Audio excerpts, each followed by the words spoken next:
એટલે દાદા ભગવાને અદ્ભુત નમસ્કાર વિધિમાં જે ક્લાઇમેક્સ આપી છે કે આ જગતના જીવ માત્રના શું રિયલ સ્વરૂપને હું અત્યંત ભક્તિથી નમસ્કાર કરું છું. આ જગતના જીવ માત્રના રિયલ સ્વરૂપને હું અત્યંત ભક્તિથી નમસ્કાર કરું છું. હવે આમાં શરીર અને શરીરની કોઈ ક્રિયા નથી આવતી. શું કહ્યું? શરીરની કોઈ ક્રિયા નથી આવતી. અહીંયા દ્રષ્ટિ કામ કરે છે અને જેને દ્રષ્ટિ ના હોય તેને દ્રષ્ટિ પ્રાપ્ત થવાના સંયોગો ઊભા કરે છે. આટલા માટે એને નિષ્પક્ષપાતી કહ્યું. શું કહ્યું? હા,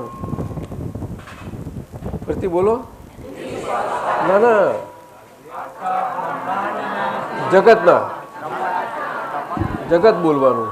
આખા જગતના જીવ માત્રના રિયલ સ્વરૂપને અત્યંત ભક્તિપૂર્વક નમસ્કાર કરું છું. રિયલ સ્વરૂપ, રિયલ સ્વરૂપ એ ભગવત સ્વરૂપ છે, જેથી આખા જગતને ભગવત સ્વરૂપે એક જ દ્રષ્ટિ દર્શન કામ કરું કરે. છું. બધી એક જ દ્રષ્ટિ કામ કરે.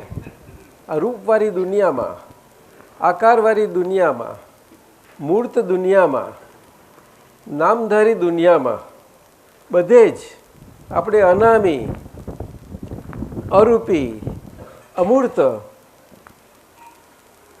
દર્શનની દ્રષ્ટિએ કરીને આપણને ખીલતી જાય તેમ આમાં આનંદ આવે એવો છે. જો ક્લાઇમેક્સ છે ને, નિષ્પક્ષપાતી પણ કહેવાય છે. નિષ્પક્ષપાત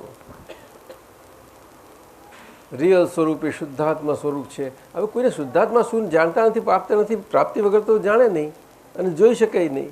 છતાં પણ આત્મા શબ્દ આવ્યો ને અને એની પર શુદ્ધ લાગ્યો, એનાથી એને અંદરથી બધા સંજોગો પેદા કરે છે. આ નિષ્પક્ષપાતી નમસ્કાર વિધિ કઈ છે, આમાં કેટલું બધું બળ છે જોવા જેવું છે. નિષ્પક્ષપાતી. હવે આપણે વ્યવહારમાં આગળની ભૂલોને કારણે અત્યારે મન વચન કાયાનું ખોડિયું એનો વ્યવહાર બધો રહ્યો છે.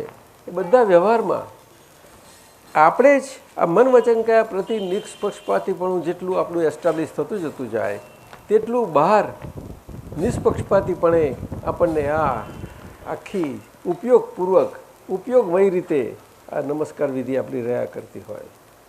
આ બહુ જોવાની જરૂર વાત છે. બહુ મજાની છે.